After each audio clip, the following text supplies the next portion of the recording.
As the legend goes, Robert Johnson was a mediocre blues musician until he reached a crossroads of Mississippi. Here he had a supposed deal with the devil, which granted him phenomenal music ability.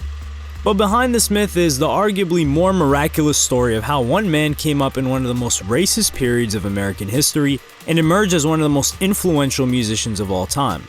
And despite his gigantic stature within music, his life is still a mystery. Robert Johnson was born in Hazelhurst, Mississippi in 1910 at a time when his grandparents on his mother's side actually lived as enslaved people, and his father Noah had apparently moved his family to the Mississippi Delta to escape a lynch mob. Robert grew up in a farming community where he was expected to work on cotton plantations, but he really wanted to be a musician. He had fallen in love with the blues. As a musician, the only way for him to make money this way was to hitch a ride to a town, perform whatever songs the locals wanted, and then move on to another town. For a black person traveling throughout the South at this time, especially Mississippi, this was an incredibly dangerous profession. He was desperate to become a musician but had to put these aspirations aside when his wife, Virginia Travis, became pregnant. When Virginia was 8 months in, she traveled back to her family home where she could be looked after when she gave birth. Johnson stayed behind as he needed to work hard to provide for his soon-to-be arriving child. Johnson needed to travel through various towns to arrive in time for the birth of his first child, so he used this trip as an opportunity to play again for the locals and maybe earn some extra money along the way. Robert was about to become a father and was expecting to be overwhelmed by the joy of having his first child, but this blessing would not come to pass. Tragically, Virginia died at childbirth, and the baby didn't survive either. Both of them had been buried by the time he arrived. Added to that, Virginia's family blamed him for it. In many churches across the South at that time, preachers would often consider blues the devil music because of its association with staying out late at night in bars and getting up to supposedly sinful behavior. Robert was back to being a single man with no responsibilities, so he turned to his aspiring career as a musician. In Robinsonville, Mississippi, Johnson came across a popular musician named Son House playing. While House took a break off stage, Johnson went up and fooled around with the guitar. Son House noted, "Folks, they come and say, 'Why don't you go out and make that boy put that thing down? He running us crazy.'" Johnson was apparently a decent harmonica player, but terrible with the guitar. Son House famously told Johnson, "Put that guitar down, boy, you driving people nuts." House would not see Johnson for another 18 months, but within this short span of time, Johnson had become a musical genius. According to House, "When he finished, all our mouths were standing open. I said, 'Well, ain't that fast?' We was asking if he remembered what we'd showed him, but then he showed us something and we didn't believe what we saw. I said to old Bill, 'That boy's good.'" Johnson embodied a particular technique where he was able to play blues licks and the top bass strings at the time as if two guitars were playing at once.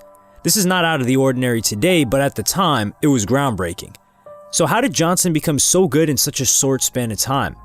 With his new songs, Johnson may have revealed hints at how he was given these mystical talents in the songs Hellhound on My Trail and Crossroad Blues. His music contained many hoodoo references linked to the lore of old African magic, which is believed to be what propagated this myth. Along the crossroads, Johnson came face to face with the devil himself. As the legend goes, Johnson was traveling through Mississippi and looking to hitch a ride to the next town. On a dark night, Johnson is walking by the crossroads of highways 49 and 61 in Clarksdale. At this very point, a strange man was sitting by the wall. He says, "You're late, Robert Johnson." Johnson's confused by this, but the man continues talking. He says, "Stand up, Robert Johnson. You want to throw that guitar over there in that ditch with that hairless dog and go on back up to Robinsonville and play the harp with Willie Brown and Son because you're just another guitar player like all the rest." And this man provides him with an alternative option. Or you want to play that guitar like nobody ever played it before, make a sound nobody ever heard before? You want to be the king of the Delta Blues and have all the whiskey and women you want? Johnson responded, "That's a lot of whiskey and women, devil man." To which the man replied, "I know you, Robert Johnson." The man then explains the deal. "You take one more step, you'll be in Rosedale. You take this road to the east. You'll get back over to Highway 61 in Cleveland, or you can turn around and go back down to Beulah or just to the west and sit up on the levee and look at the river. But if you take one more step in the direction you're headed, you're going to be in Rosedale at midnight under this full October moon, and you're going to have the blues like never known to this world." At that crossroads, Johnson headed to Rosedale, and his deal with the devil was underway. But while this theory is exciting, it's not likely to have happened. But even still, a more probable explanation still has a supernatural side to it. The more likely theory is that Johnson's skill came from a man named Ike Zimmerman. It's claimed that he lived for a year with this Delta blues guitarist who taught him the tricks of the trade. Musician and scholar Jason Ruwald said, "Robert was so eager to learn that Ike literally taught Robert everything he knew. Robert ate it up and practiced diligently." They played at night at the cemetery because nobody would bother them there. It added another interpretation of the song Crossroad Blues. To get to the Beauregard Cemetery, Zimmerman and Johnson walked past a dirt road and over a crossroads. Metaphorically, Ike was the devil who taught him to excel in the supposed devil music. Ruwald also explains that some of Johnson's songs were actually Zimmerman's. He said, "It's common knowledge among the Zimmerman family that 4 recorded songs of Robert Johnson should actually be credited to Ike Zimmerman. His children claim they heard 2 of the songs well before Robert ever came to stay with them, as Ike often would play his kids to sleep. 2 of the songs were common tunes in the Zimmerman household." But whatever happened in this 18-month period, Johnson was now a gifted musician and destined for stardom. Johnson's guitar playing spread far and wide, and finally led to some recording sessions. These were arranged by the American record company executive Don Law in 1936 and 37. The song Terraplane Blues sold a respectable 5,000 copies, and he was destined to make a big hit. Johnson would also finally become a father. He had been intimate with a woman called Virgie Kane. However, he once again faced wrath from his in-laws, who similarly believed that he was involved in devil music. Sadly for Robert, he did not get to be a part of his son Claude's life. Claude said, "We were living in my granddaddy's and grandmama's house. They were religious people and they thought that the blues was the devil's music. People back then believed that." Claude recalls his father turning up to see him, but his mother's family shunning him. "They told my daddy they didn't want no part of him. They said he was working for the devil, and they wouldn't even let me go out and touch him.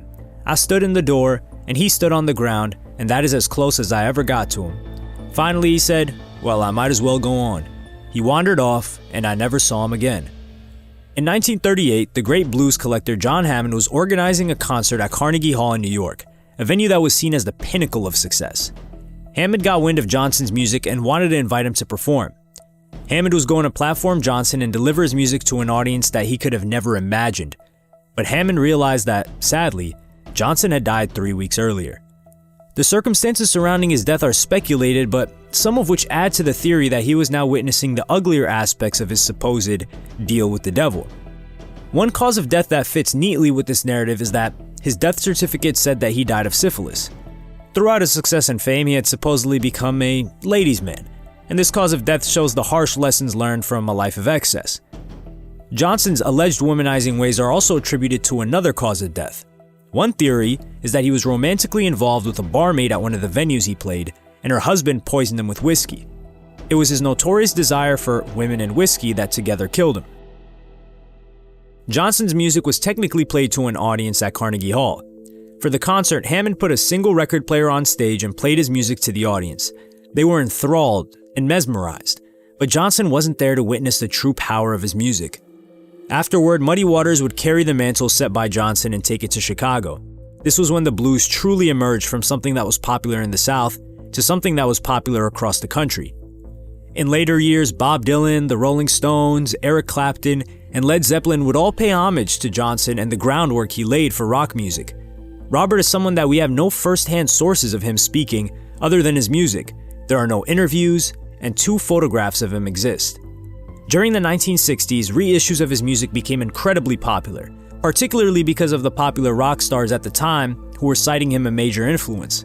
However, it's argued that many white fans projected an image of Robert that was far from reality.